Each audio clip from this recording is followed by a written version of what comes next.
Noon po ang estado ng kalusugan sa aming munisipyo sa Dato Paglas, Maguindanao, Region Arm ay medyo hindi masyado natutugunan ng mga leaders. Noon, ang estado ng munisipyo namin noon tungkol sa health, talagang magulo, hindi united yung mga staff. And then, yung health, hindi na pagtutuunan ng pansin ng LGU kasi yun na nga yung parang hindi pa siya united, kumbaga kanya-kanya silang work, silang sariling or iisang vision. Noon, ang kalagayan ng kalusugan sa Padre Burgos ay maaaring may kumpara na sa ibang maliliit na bayan din. Maraming mga kakulangan kaya ng mga supply ng gamot, ang kakulangan ng suporta, lalo tigit ng pamahalaang lokal sa mga pundo na kinakailangan ng health center. Noon, ang estado ng kalusugan sa Padre Burgos ay kulang na kulang sa pagbibigay ng serbisyo.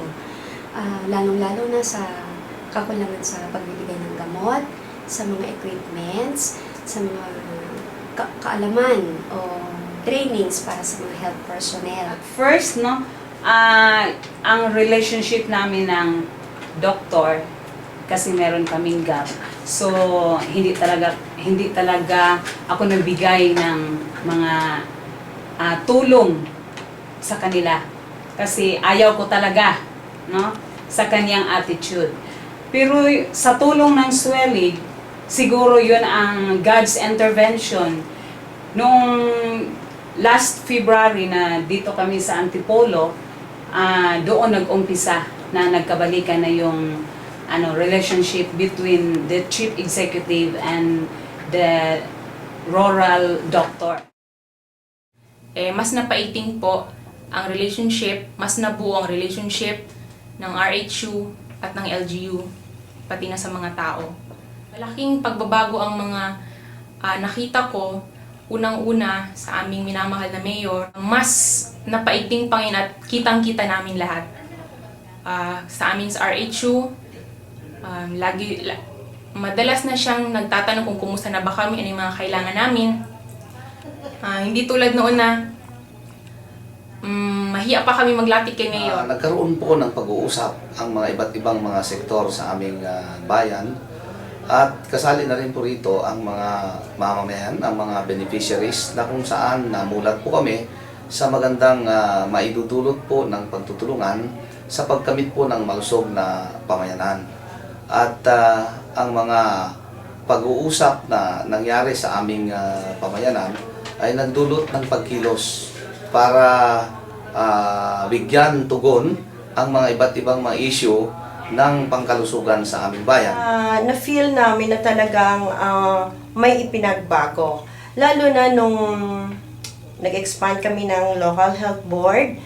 So, dati kasi kami lang ang nagatrabaho. Kami lang nasa health. Pag-expand namon with the help of the Swelling Family Foundation, nakita namon nga ang partner namon from Department of Education kag sa Association of Barangay Captain, talagang ang init ng pagtanggap nila at lalong madali ang among pagtrabaho sa health or sa ikaayong lawas sang mga taga-Daog. Yung pagganap ng yung first health summit, parang first of its kind, wherein widely participated by different stakeholders. It is the people na nagkakaroon ng parang common perception on health. Yung result, nagkaroon ng synergy.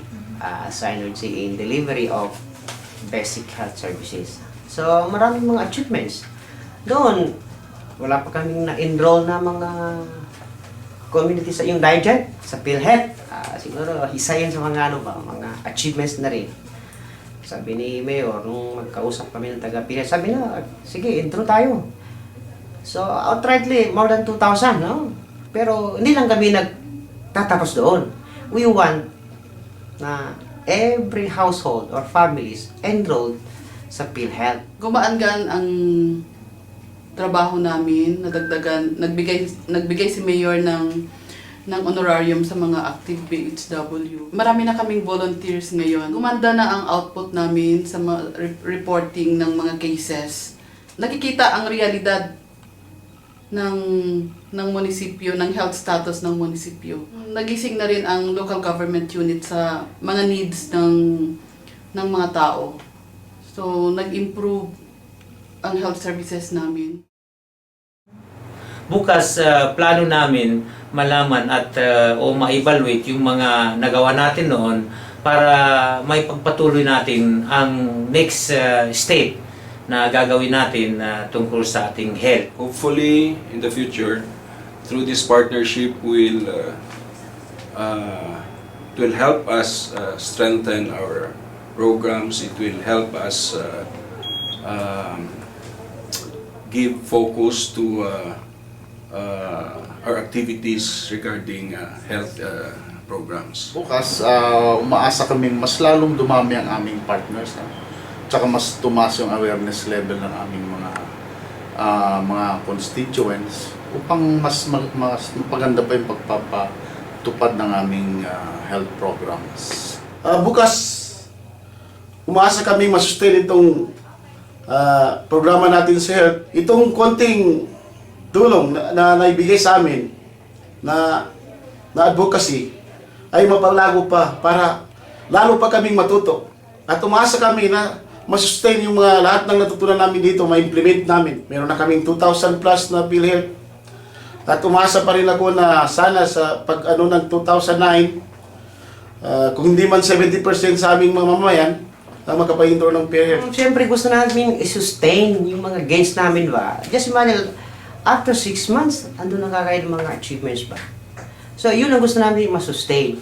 Yung good relationship, yung sa tri-leader, vis-a-vis, yung sa grassroots, saka yung number 1, yung involvement ng religious sector.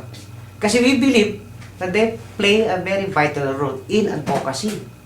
Bali sila yung ginagamit naming frontliner sa advocacy sa health. Bukas ay plano namin na ito ay maipatupad sa pamagitan ng tinatawag nating ako bilang siyang tunay na mga ngasiwa nito at kasama ko mga stakeholder at magkaroon ito ng outcome na tunay na madadama ng mga tao na mga karamdaman sa bayan ng Dingalan ay mabawasan ang mga problemang ito katulad ng maternal death, malnutrition, infant death, malaria. Bukas ay umaasa kami na ang pamahalaang bayan, ang usaping pangkalusugan sa aming bayan ng Padre Burgos ay higit na mabibigyan ng magandang programa sa kadahilanan na ang bawat isa,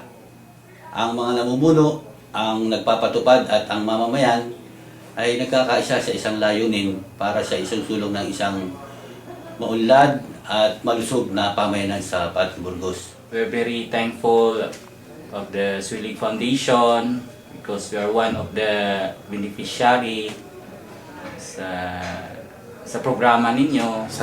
Maraming salamat sa Swilig Foundation dahil unang-una ay yung mismong pagbabagong personal, yung commitment mas binuhay ng Swilig yun. On behalf of the people of Sultan Zabaruis, nagpapasalamat kami sa Swilig Foundation dahil sa laking tulong na naibigay sa amin. Ngayon, nainganyo sila sa health kasi first time na nagkaroon kami ng health summit ito na mga nakaraang buwan dahil sa Swilig Foundation. Kaya maraming salamat sa Swilig Family Foundation.